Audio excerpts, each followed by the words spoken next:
बहुत रोता था और मुझसे लगता है छोड़ देना चाहिए इसको, मैं सोचता था। समाज में राजू लोहार का खासा सम्मान था, पर उनकी एक पोशीदा जिंदगी भी थी। घर को किसी को पता नहीं था हम ड्रिंक पीते, गांजा पीते और इंजेक्ट टैबलेट ये सब लागू पड़ताल करते, किसी को पता नहीं था। अचानक घर में ऐसा ही झगड़ा हुआ, उसके बाद घर के लोग पता चल गए यहाँ ये ऐसा करता है। उनकी पत्नी स्मिता और परिवार के अन्य सदस्यों को उनकी खराब आदतों के बारे में जानकर गहरा धक्का लगा, लेकिन फिर भी बिना किसी पश्चाताप के राजू इस सब में लगे रहे। और उसको भी शक करता था, लेकिन मेरी बीवी तो वैसी नहीं थी, लेकिन हम वो ऐसा था, लेकिन उनको शक करता था, मारता था। किसी उसके दोस्त के साथ भी देखा, मुझे गुस्सा आता था अंदर। बीवी को मैंने हाथ से भी मारा और बेल्ट खोल के उससे भी मारा। बाल तो कितना मैंने निकाल दिया उनको, लेकिन उसने कुछ भी नहीं किया मुझे। मुझे ये पता नहीं था कि पत्नी को प्रेम करो, लेकिन मुझे ड्रिंक पी के पत्नी को हम नीचे करता था, मेरा पाँव के नीचे रखता था। लेकिन बहुत अच्छी है मेरी पत्नी।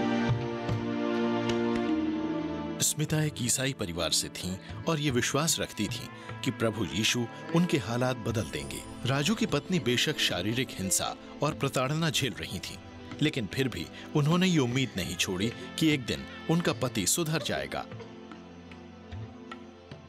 मैं प्रभु से प्रार्थना करता था, प्रभु ये क्या मुझे कैसा पति दिया आपने, मैंने बोलता था प्रभु से। और प्रभु ने मुझे बोलता है प्रार्थना करो, आप अपना पति का प्रार्थना करो, फास्टिंग प्रे करो, फास्टिंग उपास बस के करो, प्रार्थना बोलता था। और मैंने उसको बोला था प्रभु पर विश्वास कीजिए, प्रभु पर विश्वास करने से आपको बहुत अच्छा महसूस होता है। धीरे धीरे प्रभु यीशु में स्मिता की आस्था का परिणाम दिखने लगा। राजू अपनी बदतर हालत के बारे में समझने लगे। लेकिन पीता था, पीने के बाद मुझे ऐसा लगता था अरे हम ये पी के क्या मिला मुझे। देखो अपना इज्जत भी खराब और शरीर भी खराब, देखो घर में भी अशांति। सोचने लग गए हम अरे ये पी के तो फायदा नहीं है, लेकिन छोड़ने के लिए मुझे इतना तकलीफ हो रहा था, इसके लिए हम क्या करें। राजू की मानसिक दशा को समझते हुए स्मिता ने इस अवसर का लाभ उठाया और उनसे यीशु के बारे में बात की और कहा कि यीशु के जरिए उन्हें मुक्ति मिल सकती है। स्मिता ने राजू से चर्च चलने को कहा और हैरत की बात है कि एक दिन ऐसा हुआ भी। चर्च जाने लग गया, जाते जाते मुझे मसीह के बारे में बताया, जीवित परमेश्वर है वो, तुम्हें जितना भी जीवन में परिवर्तन नहीं है वो परिवर्तन कर देगा।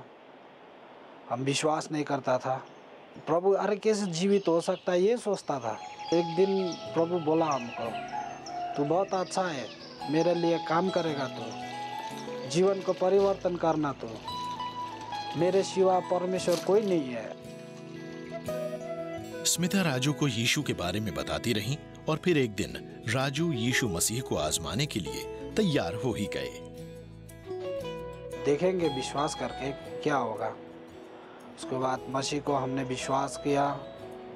उसी टाइम से हम जितना भी हम सिगरेट उतना पीता था, जिस दिन हम बैप्टिज्म में किया उसके टाइम में कल से मुझे सिगरेट का छुटकारा हो गया।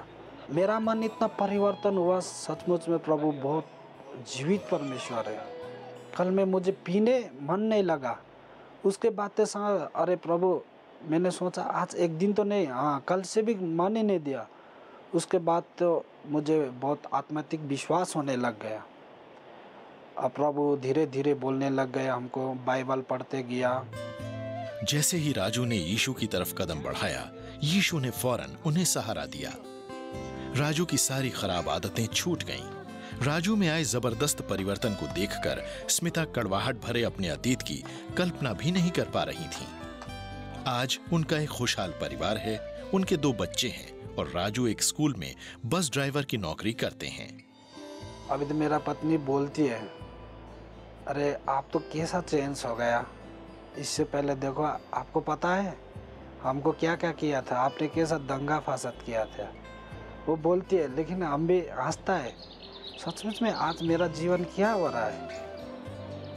आजकल क्या होता है, हमको घर जाता है, बीवी देख के, घर देख के खुशी लगता है। वो पाके वो बहुत बदल भी गया है और मुझसे प्यार भी करता है, मुझसे झगड़ा भी नहीं करता है और घर में हमारा शांति भी है प्रभु पाके।